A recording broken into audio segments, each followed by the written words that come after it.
ইসলামী ব্যাংকে এই ব্যাংকের চরিত্র অন্য ব্যাংকের চরিত্রের থেকে ভিন্ন। অতএব এই ব্যাংকের জন্য একটি আলাদা আইন প্রণয়ন দরকার। এমনই হয়ে গেছিল ইসলামী ব্যাংকের কথা। ইসলামী ব্যাংকে যে দেখতাম কোনো প্রোগ্রামে, যেহেতু আমার একজন বন্ধু ইসলামী ব্যাংকের উপরের কর্মকর্তা, আমি গেলেই দেখতাম যে ইসলামী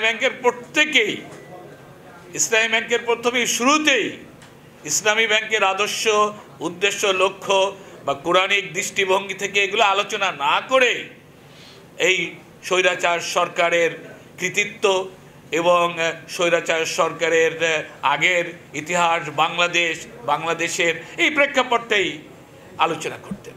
আপনারা জানেন এই ব্যাংকের একজন চেয়ারম্যানও শুধুমাত্র একটি কথাই বলেছিলেন যে এতগুলো সৎ মানুষ যে এক জায়গায় আছে এটা আমি আগেই ধারণা ছিল না, এই জন্য তাকে এই ব্যাংক থেকে চলে যেতে হলো।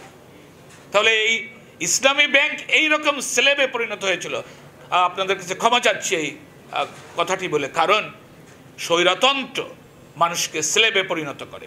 স্বৈরতন্ত্র বিবেকবানদের বিবেকের স্বাধীনতাকে রুদ্ধ করে দেয়। আমাদেরকেও তাই করেছিল। এই জন্যে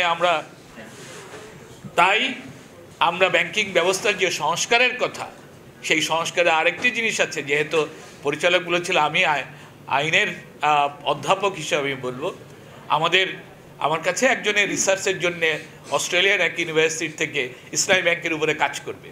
তা আমি বললাম যে ইসলামী ব্যাংকের কি কোনো আইন নেই? তাই বললাম না, ইসলামী ব্যাংকের আইন নেই। এত বছর ইসলামী ব্যাংক তৈরি হলো, আপনারা অনেকেই বলছেন তার তো নিজস্ব আইন থাকা দরকার। আপনারা বাংলাদেশ ব্যাংকের মাধ্যমেই যেহেতু সকল ব্যাংকের জন্য নির্ধারিত যে আইনগুলো সেইগুলো প্রযোজ্য হয়, কোনো স্পেশাল ল নেই।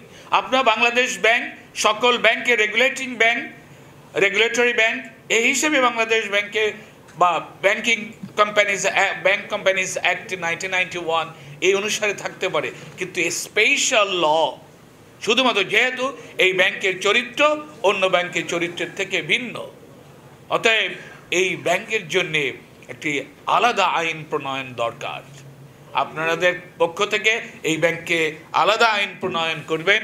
এবং সব শেষে আমি যে কথাটি বলতে চাই, যে কথাটি প্রবন্ধকার খুবই জোর দিয়ে বলেছেন, সৎ এবং যোগ্যতার সংমিশ্রণ যদি না হয়, শুধু সততা দিয়ে চলবে না, কারণ যোগ্যতা না থাকলে, এবং শুধু যোগ্যতা দিয়ে চলবে না যে আপনার সততা না থাকলে। অর্থাৎ সৎ এবং যোগ্য ব্যক্তিত্বের দ্বারাই একটি পরিবর্তন সম্ভব, এবং সেই পরিবর্তন যদি ব্যাংকিং সিস্টেমে করা যায়, তাহলে ব্যাংকিং সিস্টেম যেভাবে ক্ষতিগ্রস্ত হয়েছে, আমার মনে হয় বিশ্বাস সেটা আবার পুনর্জাগরিত হবে।